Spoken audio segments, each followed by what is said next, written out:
Hello friends, உடச்சி ஊற்றி வச்ச முட்டை புளிக்குழம்பு எப்படி செய்கிறதுன்னு பார்க்கலாம். ஒரு 5 முட்டை எடுத்துருக்கிறேன். ஒரு 50 புளி ஊற வச்சுருக்கிறேன். 2 தக்காளி மிக்சியில் அரைச்சி வச்சுருக்கிறேன்.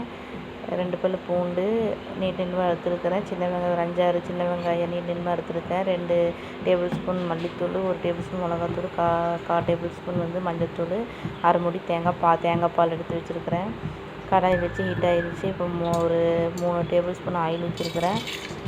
1 டேபிள் ஸ்பூன் வெந்தயம் போட்டு நல்லா வறுத்துக்கணும் பொன்னிறமாகிற அளவுக்கு. அப்புறம் சின்ன வெங்காயம் பூண்டு ஆட் பண்ணிக்கணும். நல்லா வதக்கிக்கணும் வெங்காயம் பூண்டு.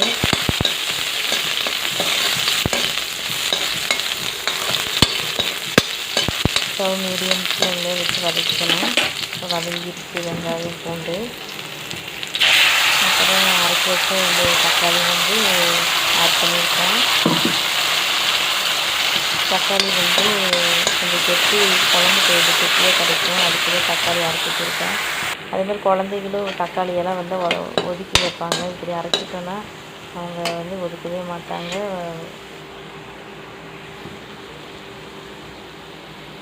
இப்போ மசாலா ஐட்டம் இப்போ தக்காளி நல்லா வதங்கிடுச்சு. எண்ணெய் மேலே தெரிஞ்சு இப்போ மசாலா ஆட் பண்ணியிருக்கிறேன். மல்லித்தூள், மிளகாத்தூள், மஞ்சள்தூள் அதை போட்டு அந்த ஸ்டவ் சிம்மில் வச்சு இந்த மாதிரி வதக்குங்க. பச்சை ஸ்மெல் போகிற அளவு வதங்கிடுச்சு நல்லா மசாலா. புளி ஊற வச்சுருந்தீங்களா, அந்த புளி கரைச்சி அந்த தண்ணி ஆட் பண்ணுறேன். ஆட் பண்ணி தேவையான அளவு உப்பு போட்டுக்கணும். குழம்புக்கு தேவையான அளவு போட்டு நல்லா கொதிக்கணும். ஸ்டவ் மீடியம் ஃப்ளேமில் வச்சு நல்லா கொதிக்கட்டும்.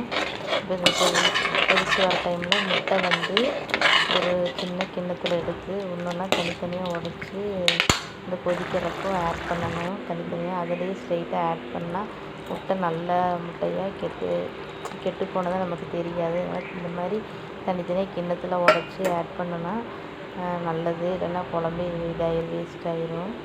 இப்போ எல்லாம் உடச்சி வச்சு இப்போ 2-3 நிமிஷம் வேக விட்டுருக்குறேன்.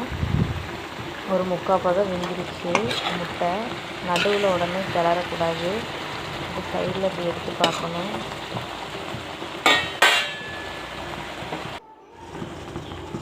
ஃப்ரெண்ட்ஸ், இந்த சேனல் பிடிச்சிருந்தா லைக் பண்ணுங்கள், கமெண்ட் பண்ணி சப்ஸ்கிரைப் பண்ணுங்கள்.